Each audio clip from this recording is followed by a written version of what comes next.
बिहार चुनाव के महासंग्राम की रूपरेखा अब उम्मीदवारों के चयन के साथ ही तय होने लगी है। उम्मीदवारों की सूची जारी होने के बाद एनडीए और महागठबंधन के बीच लड़ाई की तस्वीर भी अब साफ दिखाई देने लगी है। पार्टियां अपने तर्कश से हर वो तीर निकालने को आतुर हैं जिसका विरोधियों के पास कोई तोड़ न हो। उम्मीदवारों की सूची जारी करने में बीजेपी अभी तक सबसे आगे है। साथ ही एनडीए गठबंधन के सहयोगी भी प्रत्याशियों की सूची को अंतिम रूप देने में लगे हैं। लोजपा ने अपनी 9 उम्मीदवारों की दूसरी सूची जारी कर दी। साथ ही अपने कोटे के 40 सीटों का ऐलान भी कर दिया। लोजपा ने कुचायकोट से दबंग नेता काली पांडे को चुनाव मैदान में उतारा है, जबकि टिकट नहीं मिलने से नाराज रामविलास पासवान के दामाद अनिल कुमार साधु ने बगावत का झंडा उठा लिया है। लेकिन लोजपा ने इसे परिवार का आंतरिक मामला बताकर पल्ला झाड़ लिया। जब परिवार का मामला आता है मैं थोड़ा सा कंजर्वेटिव हो जाता हूँ। मैं बहुत कंफर्टेबल, बहुत सहज महसूस नहीं करता हूँ परिवार के किसी भी मुद्दे को सार्वजनिक मंच पर डिस्कस करने के लिए। इधर राष्ट्रीय लोक समता पार्टी ने भी अपने 23 में से 17 प्रत्याशियों की सूची जारी कर दी। लोक समता पार्टी ने ये दावा भी किया कि रालोसपा एकमात्र ऐसी पार्टी है जिसने अपने कार्यकर्ताओं और गरीब लोगों को टिकट देकर लोहिया का सपना साकार किया है।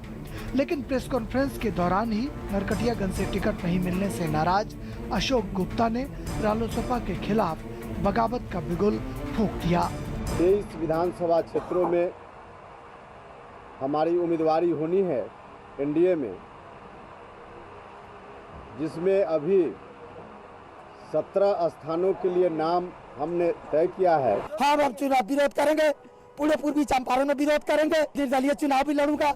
सोमवार को चुनाव आयोग ने बिहार विधानसभा के लिए होने वाले दूसरे चरण के मतदान के लिए अधिसूचना जारी कर दी। इसी के साथ नामांकन की प्रक्रिया भी शुरू हो गई। दूसरे चरण के लिए उम्मीदवार 28 सितंबर तक नामांकन दाखिल कर सकेंगे। नामांकन पत्रों की जांच का काम 29 सितंबर को होगा, जबकि प्रत्याशी 1 अक्टूबर को अपनी उम्मीदवारी वापस ले सकते हैं। दूसरे चरण में 32 विधानसभा क्षेत्रों में 16 अक्टूबर को मतदान होना है। बीजेपी ने अपने कोटे के 160 सीटों में अभी तक 153 सीटों के लिए उम्मीदवारों का ऐलान कर दिया है, जबकि महागठबंधन ने अपनी सीटों का ऐलान तो कर दिया, लेकिन अभी तक प्रत्याशियों की सूची जारी नहीं की। जेडीयू और आरजेडी ने आधिकारिक रूप से अपनी सूची का ऐलान भले ही नहीं किया हो, लेकिन सूत्र बताते हैं कि दोनों दलों ने अपने उम्मीदवारों को सिंबल देना शुरू कर दिया है। बिहार चुनाव को लेकर अभी तक दिल्ली में भी खूब गहमागहमी रही है, लेकिन प्रत्याशियों के चयन के बाद जब राजनीतिक दलों का चुनाव अभियान शुरू होगा, तब सियासत के लिए बिहार पूरी तरह सज चुका होगा। राजनीतिक दल ज्यों-ज्यों टिकट बांटने की प्रक्रिया को बढ़ाते जा रहे हैं, उतनी ही पार्टी के अंदर विरोध के स्वर भी फूटने लगे हैं।